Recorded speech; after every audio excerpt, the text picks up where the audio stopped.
तुम दिए बाद मुखालिफ से न घबरा ए उकाब, do not fear the opposing winds. ये तो चलती हैं तुझे ऊंचा उड़ाने के लिए।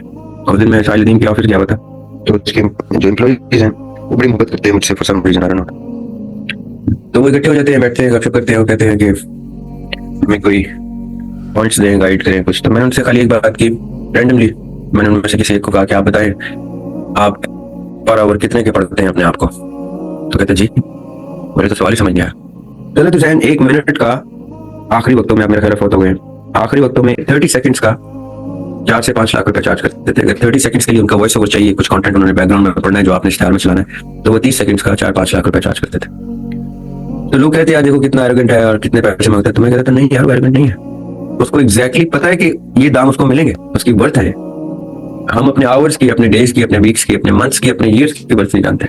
हमें कोई कुछ भी बोल देगा, इतने ही पैसों में कोई काम बोल देगा, हम कर दें, हम यहाँ चलो कुछ पैसे आ रहे हैं। This is ridiculous in simple words, this is foolish, utterly stupid। कि आप, और अगर आपके एम्बिशंस हैं, आपने घर बड़ा लेना है, घर मूव करना है, गाड़ी बड़ी लेनी है, गाड़ी चेंज करनी है, कपड़े बेहतर लेने हैं, लाइफस्टाइल बेहतर करना है, बच्चों की एजुकेशन आ रही है, कुछ ऐसी चीज आ रही है, या बहन भाई को सपोर्ट करना है, या माँ बाप को कुछ देना है, whatever you want to add to your ambition, you have to put that value in that chart। और आपने फिर उस साल के टारगेट सेट करने हैं कि मैंने इस साल इस अमाउंट से ऊपर जाना है। आप प्रैक्टिकल वर्ल्ड में इम्प्रैक्टिकल है, मटीरियल वर्ल्ड में आप इमटेरियल है उन लोगों के लिए जिनको एग्जैक्टली पता है कि वो कौन है, उनको अपनी वैल्यूएशन कर चुके हैं। उनके सामने वो आपको सीरियसली नहीं लेंगे, वो कहेंगे यार पता नहीं कैसा गैर जरूरी आदमी, इसको ये नहीं पता कि ये कितने का है, ये मेरे साथ बैठा कैसे।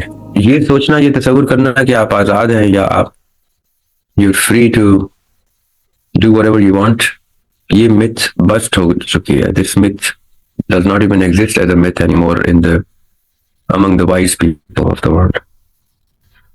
तो आपने इन तमाम अपोजिंग साइड्स को यूज करना है। वो इकबाल का शेर है कि तुम दिए बाद मुखालिफ से न घबरा ए उकाब, do not fear the opposing winds. ये तो चलती हैं तुझे ऊंचा उड़ाने के लिए, because these opposing winds beneath your wings help you fly higher। It means जहां पे भी आप रेजिस्टेंस देखते हैं, हर्डल देखते हैं, तो ऑब्वियस है कि उस हर्डल के ऊपर से गुजरना है आपको। it makes you, the hurdles make you go higher and do more than what you were aware of or what you were acquainted with, and then you realize that you can do more, you are designed to do more, you are designed to fight everything that opposes you, and not just fight but grab victory on the other side। सारी जिंदगी इसी struggle में गुजारनी है आपने, चाहे आप खातून हैं चाहे आप मर्द हैं। ख्वातीन पर्टिकुलरली पाकिस्तान जैसी बैकवर्ड सोसाइटी में ज्यादा हर्डल्स फेस करती है। उनके हर्डल्स तो घर से शुरू हो जाते हैं, यानी बाप से लेके, भाई से लेके, कजन से लेके, नेबर से लेके, स्कूल टीचर से लेके, माशरा, everybody gives a woman the toughest time in our region particularly, but that gives me some points to ponder upon। कि इसका मतलब हमारे मर्द तो अपनी फुल कैपेसिटी पे चलते नहीं है, क्योंकि उनको थोड़ी सी बेहतर प्लेइंग फील्ड मिलती है। हमारी खवातीन हैं, हमारी बच्चियां, बहनें, बेटियां हैं जिनको ज्यादा अपोजिंग विंड मिलती है, वो ज्यादा अपनी कैपेसिटी बिल्डिंग करती है और ज्यादा ताकत से लड़ती है। So and frankly speaking, it's also in the West। ऐसा नहीं है कि वेस्ट में औरतें जो है वो पूरी तरह से आजाद हैं, उनको खुली छूट है, ऐसा नहीं है। उनके भी अपने प्रॉब्लम्स हैं, वो अपने कल्चर और सोसाइटी की उसी तरह की प्रॉब्लम्स देखते हैं जैसे हम अपने कल्चर सोसाइटी की इश्यूज देखते हैं। वहां पे भी एक खातून जिस पोस्ट पे जॉब करती है और उसी पोस्ट पे किसी और इदारे में कोई मर्द करता है, तो वहां पे खातून को कम पैसे मिलते हैं, which is a sad thing। But this is how the women over there face issues on another dimension altogether। उनकी और बहुत से प्रॉब्लम्स होते हैं। इसलिए जो शख्स, चाहे वो मेल है या फीमेल है, तो जब अपने सामने प्रॉब्लम देखे तो उसको इस चीज का अंदाजा हो जाना चाहिए कि किस्मत उसको बहुत ओवर रेट कर रही है, वो अपने आप को बहुत अंडर रेट कर रही है या कर रहा है। इसका मतलब है कि it's time to go back to the old drawing board and re-evaluate yourself. उस दिन मैं साहिल के ऑफिस गया हुआ था, तो उसके जो एम्प्लॉइज हैं वो बड़ी मोहब्बत करते हैं मुझसे for some reason, I don't know. तो वो इकट्ठे हो जाते हैं, बैठते हैं, गपशप करते हैं और कहते हैं कि हमें कोई पॉइंट्स दें, गाइड करें कुछ। तो मैंने उनसे खाली एक बात की रैंडमली, मैंने उनमें से किसी एक को कहा कि आप बताएं आप पर आवर कितने के पढ़ते हैं अपने आप को। तो कहते जी मुझे तो सवाल ही समझ नहीं आया।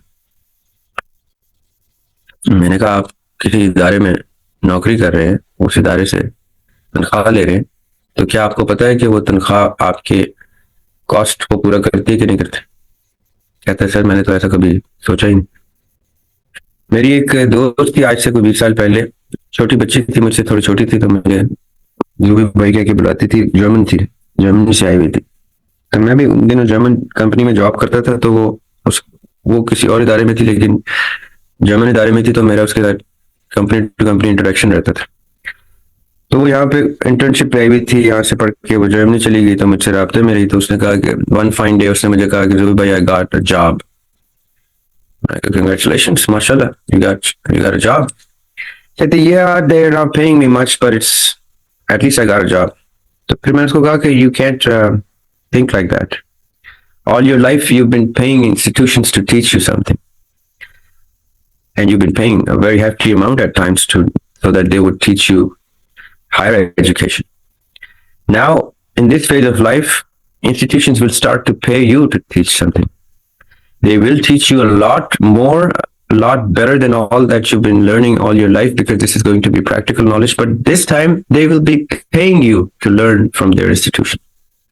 So whatever they pay you is always going to be more, always going to be. It should astonish you, amaze you that why would institutions pay me to learn something from them?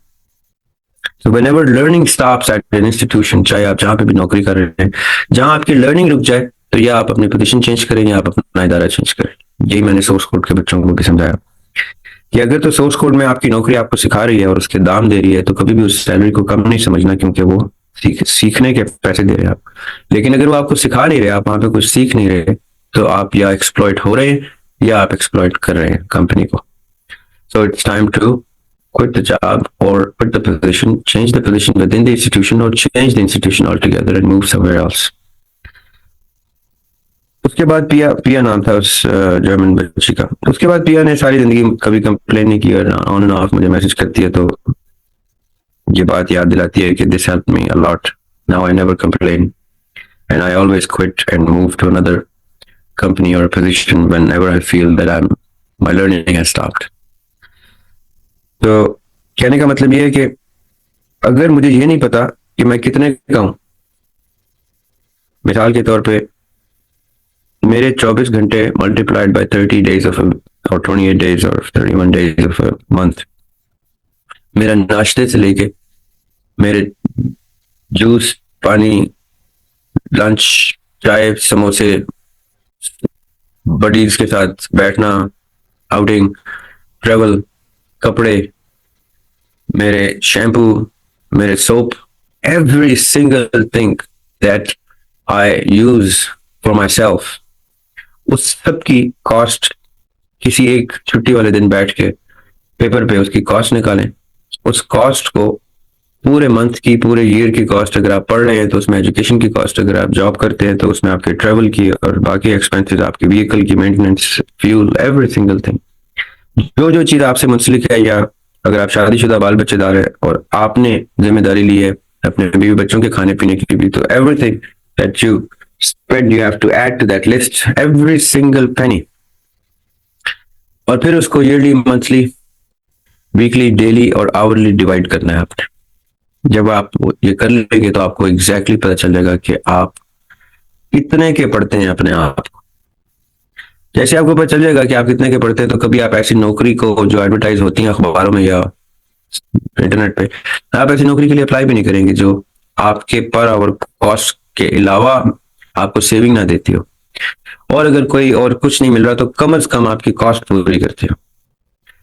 या आप काम कारोबार करते हैं, तो आप कहेंगे कि अब मैंने काम कारोबार जो करना है उसमें मुझे एग्जैक्टली पता है कि ये बेयर मिनिमम तो मैंने बनाना ही बनाना है, otherwise I am putting my self eight loss. Aahista Aahista मेरे लाइफ स्टाइल डिस्टर्ब होना शुरू हो जाएगा, मैं अपनी कुछ चीजों पे कॉम्प्रोमाइज करना शुरू कर दूंगा, चाहे वो खुराक है, चाहे वो लिबास है, चाहे वो मेरी सवारी है, गाड़ी है, व्हाटएवर। और या मैं अपने बच्चों को कॉम्प्रोमाइज कराना शुरू कर दूंगा, या मैं अपना घर को का साइज छोटा करना शुरू कर दूंगा। These sort of things I would not even know, I would not even be aware कि मैं कहाँ पे डैमेज कर रहा हूँ कि मुझे मेरा कॉम्प्रोमाइज स्टार्ट हो गया। इसलिए you need to exactly know in dollars और rupees whichever country you live in कि आपको पर आवर, पर week, per month, per year कितनी कॉस्ट है आपकी।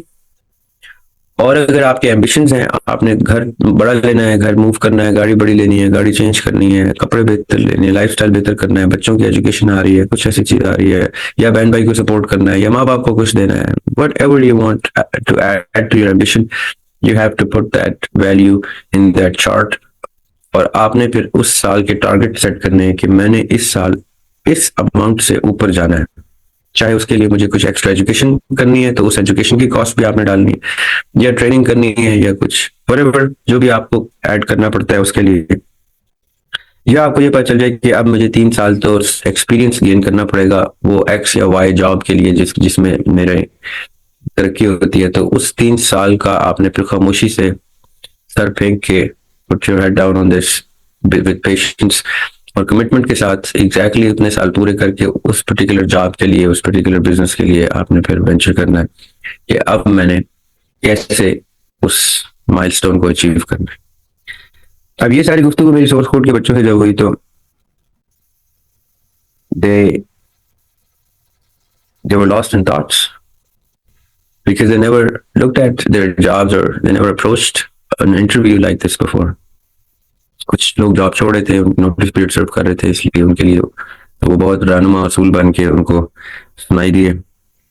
और I hope that they started working on that and I hope after listening to all this everybody in our room, चाहे वो business कर रहे हैं, चाहे वो जॉब कर रहे हैं, वो सब, चाहे वो पढ़ रहे हैं, चाहे वो इंडिपेंडेंट अभी यंग हैं और स्टूडेंट हैं, चाहे वो बाल बच्चेदार हैं, in any position that you are, इसको एक जरूरी एस्पेक्ट समझें और जो ये ऑलरेडी कर रहे हैं वो इसको रेगुलरली अपडेट करें। और जब आप ये करना शुरू कर दें, अगर नहीं कर रहे तो इसको आपने हर 2-3 महीने के बाद, depending on the dynamics of your circumstances, अगर बहुत स्टैटिक सर्कमस्टेंसेस हैं आपके तो आप 6 महीने बाद रिवाइज करें, अगर वो डायनामिक है तो आप दोनों हफ्ते बाद, 2 महीने बाद इस तरह से इसको अपडेट करें, रिवाइज करें और चेक करें कि आपको आपकी वर्थ क्या है।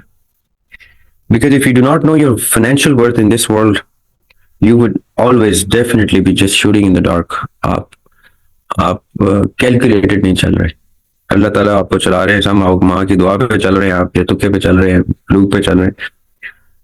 आप प्रैक्टिकल वर्ल्ड में इम्प्रैक्टिकल है, मटेरियल वर्ल्ड में आप इमटेरियल है उन लोगों के लिए जिनको एग्जैक्टली पता है कि वो कौन है, उनको अपनी वैल्यूएशन कर चुके हैं, उनके सामने वो आपको सीरियसली नहीं लेंगे। वो कहेंगे यार पता नहीं कैसा गैर जरूरी आदमी, इसको ये नहीं पता कि ये कितने का है, ये मेरे साथ बैठा कैसे।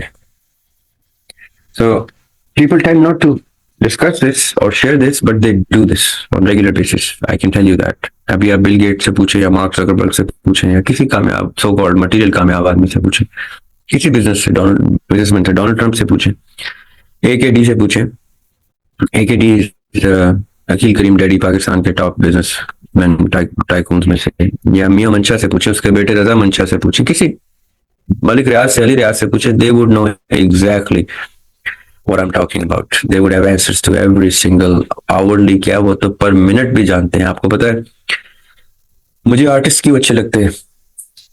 एक बड़ा मशहूर नाम आपने सुना होगा, तलत हुसैन, पाकिस्तान के कॉम्पेयर्स एक्टर भी थे, लेकिन ज्यादा कॉम्पेयर और बैकग्राउंड वॉइस ओवर्स में उनकी आवाज बहुत चलती थी।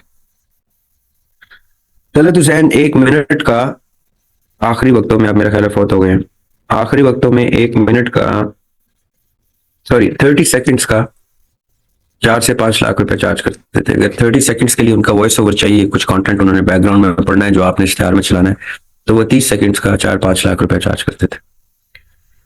तो लोग कहते हैं यार देखो कितना एरोगेंट है और कितने पैसे मांगता है, तो मैं कहता था नहीं यार वो एरोगेंट नहीं है, उसको एग्जैक्टली पता है कि ये दाम उसको मिलेंगे, उसकी वर्थ है ये।